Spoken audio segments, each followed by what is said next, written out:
REET exam 2025 मनोविज्ञान बुद्धि से संबंधित 25 महत्वपूर्ण प्रश्न जो आपके एग्जाम के लिए बहुत इंपॉर्टेंट है। पहला प्रश्न है कि बुद्धि की पहली प्रयोगात्मक परिभाषा है वो किसने दी थी? स्पीयरमैन ने, गॉर्डनर ने, बिन्ने और साइमन ने या फिर थॉर्नडाइक ने? तो बुद्धि की जो पहली प्रयोगात्मक परिभाषा थी वो बिन्ने और साइमन के द्वारा दी गई थी। ठीक है, पहले क्वेश्चन का आंसर ऑप्शन सी जो है वो राइट आंसर हो जाएगा। बुद्धि की पहली प्रयोगात्मक परिभाषा जो है बिने और साइमन के द्वारा दी गई थी। ठीक है, ऑप्शन सी इसका राइट आंसर हो जाएगा। अगला प्रश्न है कि स्पीयरमैन ने बुद्धि के कितने कारकों की अवधारणा दी थी? एक, दो, तीन या फिर चार? तो स्पीयरमैन के द्वारा बुद्धि के जो है वो दो कारकों की अवधारणा दी गई थी। ठीक है, पहला कारक कौन था? जी कारक। ठीक है, जी कारक जिसके अंदर क्या था? सामान्य बुद्धि। ठीक है, जी कारक। और एक था एस कारक। ठीक है, एक था एस कारक। एस कारक के अंदर विशिष्ट बुद्धि। ठीक है, तो स्पीयरमैन के द्वारा बुद्धि की है वो दो कारकों की अवधारणा दी गई थी। एक है जी कारक और दूसरा है एस कारक। जी कारक यानी जनरल सामान्य बुद्धि और एस कारक यानी विशिष्ट बुद्धि। ठीक है, उसके बाद हमारा अगला प्रश्न है कि बुद्धि की द्विकारक सिद्धांत है वो किसके द्वारा दिया गया था? बुद्धि का द्विकारक सिद्धांत है वो किसके द्वारा दिया गया था? थॉर्नडाइक के द्वारा, स्पीयरमैन के द्वारा, गॉर्डनर के द्वारा या फिर स्टर्नबर्ग के द्वारा? तो द्विकारक सिद्धांत जो है वो किसके द्वारा दिया गया था? स्पीयरमैन के द्वारा दिया गया था। ठीक है, स्पीयरमैन के द्वारा है वो बुद्धि का द्विकारक सिद्धांत है वो दिया गया था। ऑप्शन बी जो है वो इसका राइट आंसर हो जाएगा। उसके बाद हमारा अगला प्रश्न है कि स्टेनबर्ग का त्रिबौद्धिक सिद्धांत किन तीन प्रकारकों की बुद्धि को शामिल करता है? ठीक है, पहला ऑप्शन क्या है? तरल, स्फटिक और सामाजिक, विश्लेषणात्मक, रचनात्मक या व्यवहारिक, तार्किक, भावनात्मक या प्राकृतिक, गणितीय, भाषाई या फिर संगीतात्मक? ठीक है, तो स्टेनबर्ग का जो त्रिबौद्धिक सिद्धांत है, एक क्वेश्चन तो यहीं से बन गया कि त्रिबौद्धिक सिद्धांत है वो किसके द्वारा दिया गया था? स्टर्नबर्ग के द्वारा दिया गया था। ठीक है, अब ये पूछ रहा है कि उसने बुद्धि के कौन से तीन प्रकार की बुद्धि को है वो अपने सिद्धांत के अंदर शामिल किया था? ठीक है, त्रिबौद्धिक यानी तीन बुद्धि। ठीक है, कौन सी बुद्धि को है वो शामिल किया था? ठीक है, तो स्टर्नबर्ग के द्वारा विश्लेषणात्मक, रचनात्मक और व्यवहारिक बुद्धि को है वो शामिल किया गया था। ऑप्शन बी जो है वो इसका राइट आंसर हो जाएगा। ठीक है, उसके बाद हमारा अगला प्रश्न है कि हार्वर्ड गॉर्डनर ने बुद्धि के कितने प्रकार बताए हैं? हार्वर्ड गॉर्डनर ने बुद्धि के कितने प्रकार बताए हैं? 5, 7, 8 या फिर 9? तो हार्वर्ड गॉर्डनर के द्वारा बुद्धि की जो है कितने प्रकार? 8 प्रकार है वो बताए गए हैं। ठीक है, 8 प्रकार बताए हैं। ऑप्शन सी जो है वो इसका राइट आंसर हो जाएगा। उसके बाद हमारा अगला प्रश्न है कि आईक्यू यानी बुद्धि लब्धि की गणना करने का पारंपरिक सूत्र क्या है? आईक्यू निकालने का सूत्र क्या है? मानसिक आयु बट्टा वास्तविक आयु इंटू 100 गुणा 100, या फिर वास्तविक आयु बट्टा मानसिक आयु गुणा 100, मानसिक आयु गुणा वास्तविक आयु, बुद्धि लब्धि बट्टा मानसिक आयु गुणा 100? तो आईक्यू और बुद्धि लब्धि जो निकालने का सूत्र है वो क्या है कि मानसिक आयु बट्टा वास्तविक आयु गुणा 100। ठीक है, मानसिक आयु बट्टा वास्तविक आयु गुणा 100। ठीक है, ये आईक्यू निकालने का ठीक है सूत्र है। ऑप्शन ए जो है वो इसका राइट आंसर हो जाएगा। अगला प्रश्न है हमारा कि भावनात्मक बुद्धि यानी इमोशनल इंटेलिजेंस की अवधारणा है वो किसने दी थी? भावनात्मक बुद्धि की अवधारणा हॉवर्ड गॉर्डनर ने, डेनियल गोलमैन ने, स्पीयरमैन ने या फिर बिन्ने और साइमन ने? ठीक है, तो भावनात्मक बुद्धि की जो अवधारणा है वो किसके द्वारा दी गई थी? डेनियल गोलमैन के द्वारा दी गई थी। ठीक है, ऑप्शन बी जो है वो इसका राइट आंसर हो जाएगा। भावनात्मक बुद्धि की अवधारणा डेनियल गोलमैन ने दी थी। उसके बाद हमारा अगला प्रश्न है कि गिलबोर्ड का बुद्धि मॉडल कितने आयामों पर आधारित है? गिलबोर्ड का जो बुद्धि मॉडल है वो कितने आयाम, सॉरी गिलफोर्ड का जो बुद्धि मॉडल है, गिलफोर्ड है। ठीक है, 2, 3, 4 या फिर 5? तो गिलफोर्ड का जो बुद्धि मॉडल है वो कितने? 3 आयाम पर आधारित है। ठीक है, 3 आयाम कौन कौन से हैं? पहला है संचालन। ठीक है, पहला है संचालन, एक है सामग्री, ठीक है, संचालन सामग्री और उत्पाद। ठीक है, ये तीन आयामों पर आधारित है गिलफोर्ड का बुद्धि मॉडल। ऑप्शन बी जो है वो इसका राइट आंसर हो जाएगा।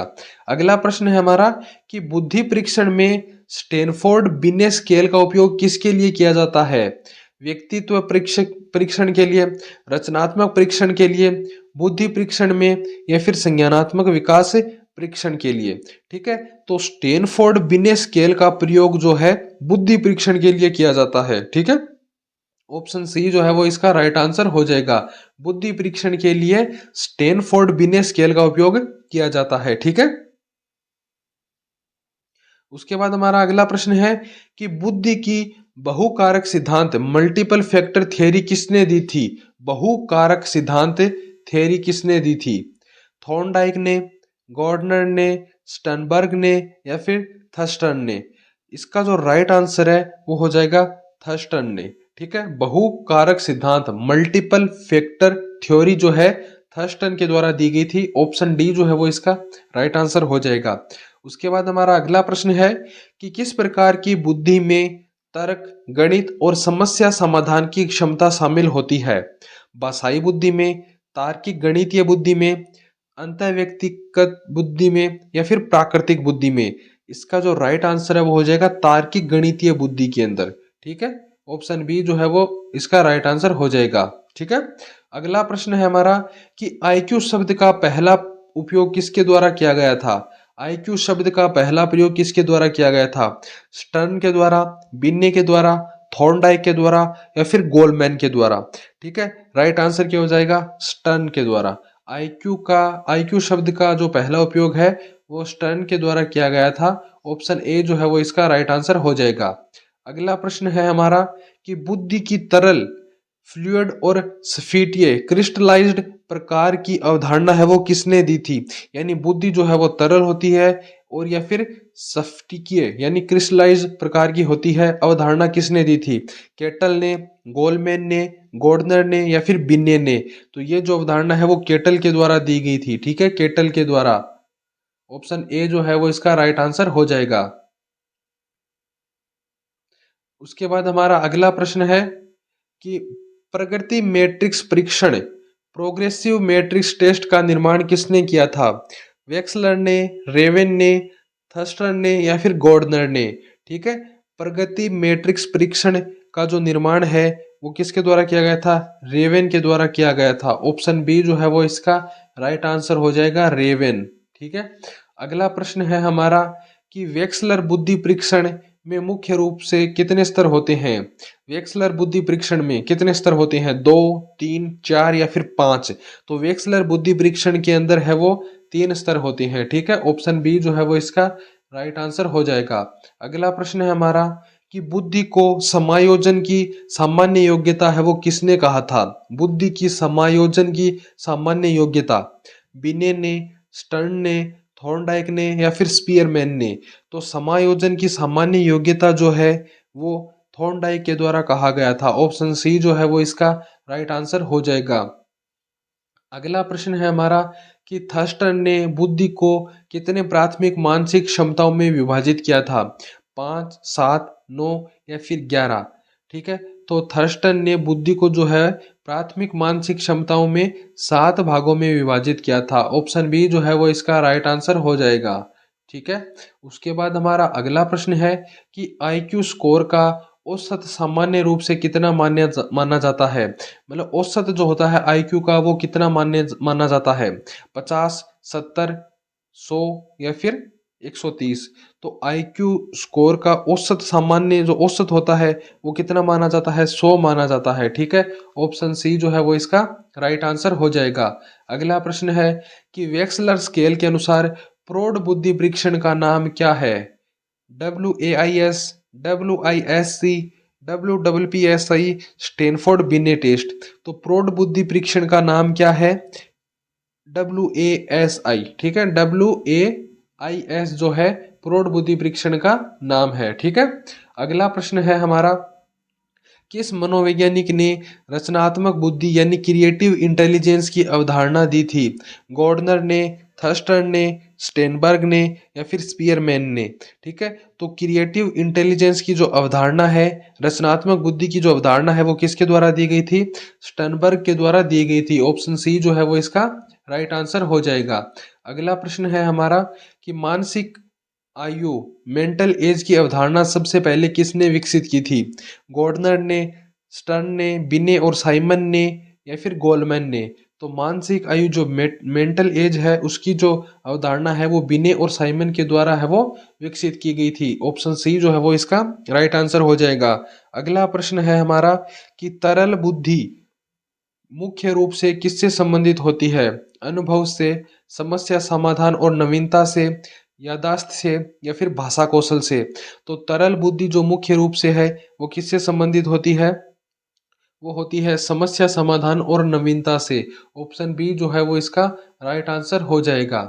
उसके बाद हमारा अगला प्रश्न है कि आईक्यू की गणना करने का आधुनिक परीक्षण है वो किसने विकसित किया था? आईक्यू, ठीक है, बिने और साइमन ने, स्टर्न ने, वेक्सलर ने या फिर स्पीयरमैन ने।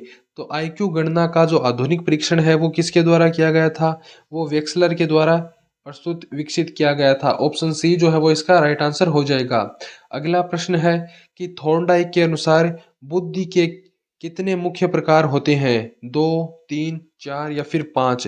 तो थॉर्नडाइक के अनुसार बुद्धि के जो है कितने मुख्य प्रकार होते हैं? कितने प्रकार होते हैं? बी।